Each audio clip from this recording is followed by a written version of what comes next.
silakan. Lebih selalu boleh, kurang selalu nggak boleh.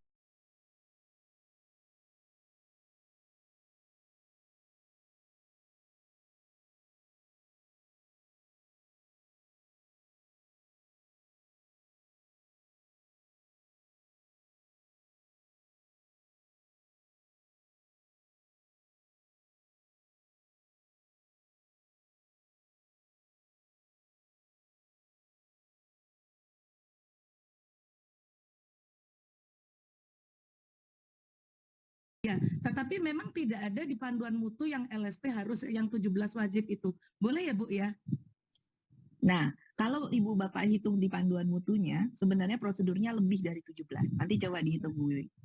Salah satunya tadi, memonitor kinerja itu salah satu yang kata panduan mutu. Kalau kata panduan mutu berarti kata pedoman BNSP-nya perlu. Maka iya, jawabannya perlu SOP-nya. Bu, kalau bagi saya SOP banyak itu bingung Bu. Saya maunya SOP-nya dikit aja. Bapak Ibu, mindsetnya mari kita rubah. Kalau aturannya banyak, maka alhamdulillah ada aturannya, saya nggak usah ngarang. Tinggal ikuti aja. Oke? Baik. Silakan saya kembalikan Bu Sherly. Kebetulan. Ada. Bagus, berarti gampang dibuat SOP-nya ya. Siap. Terima kasih, Bu. Nah, senang hati Bu Wiwi. Saya kembalikan ke Bu Sherly. Waalaikumsalam warahmatullahi wabarakatuh. Ya, terima kasih Bu Wiwi atas pertanyaan dan Bu Woro atas penjelasannya. Ini kita lihat ada beberapa juga yang sudah mengantri. Di sini ada Bapak Raden Pandu. Bapak Raden Pandu mungkin boleh membuka mic-nya. Ya, selamat pagi. Terima kasih Bu Woro. Pagi, Pak. Ya, tadi terkait dengan SOP ini saya mempunyai pertanyaan. Pasti ada satu pengembangan atau perkembangan dari industri ataupun tentang sesuatu itu. Nah, kapan SOP itu bisa dievaluasi atau diupdate dan kemudian siapa yang berwenang? Terima kasih. Terima kasih Pak Raden Pandu. Oh, ini tadi sudah ada di chat juga ya, di kolom chat ya Pak Raden Pandu. Baik, mungkin bisa langsung dijawab oleh Ibu Woro. Siap, terima kasih Bu Sherly. Baik Pak Raden Pandu, terima kasih pertanyaannya. Panggilnya Pak Raden, Pak Pandu, Pak Pandu mungkin? Ya. Pak Pandu, jadi begini, pertanyaannya adalah kapan sebuah SOP perlu dievaluasi lagi? Tadi udah dijalankan, kapan sih harus dirubah atau kapan sih harus dicek ini udah perlu perubahan atau belum? Yang pertama, Bapak Ibu, biasanya sih lakukannya adalah per termin. Jadi Bapak Ibu boleh lakukan 6 bulan sekali, boleh lakukan setahun sekali. Itu yang pertama. Yang kedua, Bapak Ibu harus, kalau ini harus ya, kalau tadi yang per termin boleh. Kalau misalnya yang harus dilakukan, kapan SOP harus diupdate, harus dikaji ulang untuk tahu perlu update atau enggak? Adalah saat aturan yang di anutnya, maksudnya aturan yang tadi kita pakai aturannya pedoman BNSP tahun 2014, ada yang baru nih tahun 2020, anggaplah begitu, maka pakai yang terbaru. Maka saat itulah ketika aturannya ganti, maka Bapak Ibu harus melakukan update SOP. Satu, aturannya ganti. Kedua, kalau spek produk atau spek jasanya ganti, saya biasanya bikin lelenya begini, ternyata customer saya sukanya lelenya dia pakai kremesan. Karena SOP-nya tadi nggak ada tentang kremesan, maka Bapak Ibu perlu update. Itu. Yang kedua adalah saat spek produk atau jasanya ganti. Ketiga, saat pemangku kepentingannya ganti. Kalau misalnya Bapak Ibu menjual barang atau jasa, saat segmen targetnya ganti. Saya biasanya jualan ke penduduk kompleks. Sekarang saya jualannya online juga, kemudian ke seluruh Indonesia. Oke, berarti SOP-nya harus dikaji ulang. Ada pengiriman nih, harus diganti berarti. Begitu Pak Raden Pandu. Baik, terima kasih Bu Woro, sudah jelas. Nah, senang hati. Silakan Bu Sherly. Terima kasih Bu Woro atas penjelasannya. Semoga memadai ya jawabannya untuk Pak Raden Pandu.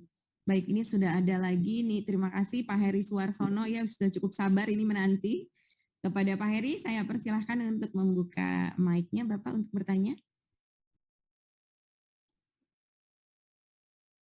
Baik, terima kasih. Assalamualaikum warahmatullahi wabarakatuh. Kebetulan kami Heri dari LSP PMI Bu, dari ya, LSP PMI. Ada satu pertanyaan bahwa dalam membuat SOP itu kan supaya langkah-langkahnya sama, prosedurnya sama, dan seterusnya. Kebetulan kami ada di wilayah, apa resiko jika SOP yang kita buat itu ternyata tidak sama dengan SOP yang berasal dari pusat maupun dari peraturan atau SOP yang di tingkat kementerian. Nah, itu tahunya setelah dalam sebuah proses perjalanan gitu.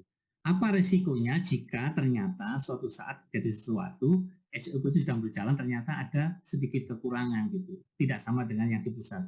Terima kasih Ibu Woro. Baik, ini makin lama pertanyaannya makin sulit ini.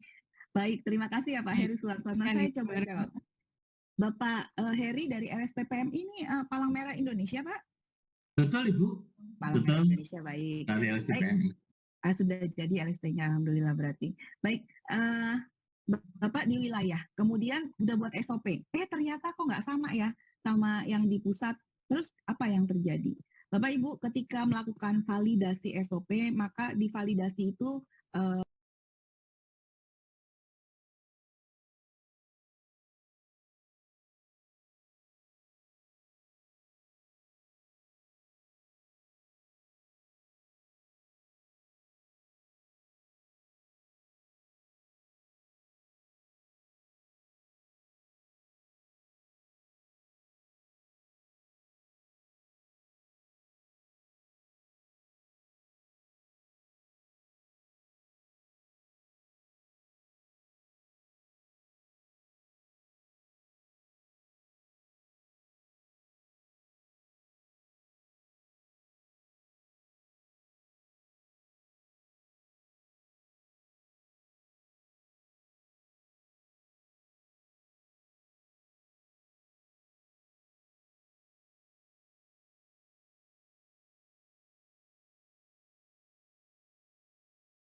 anak didik ini kan mereka ininya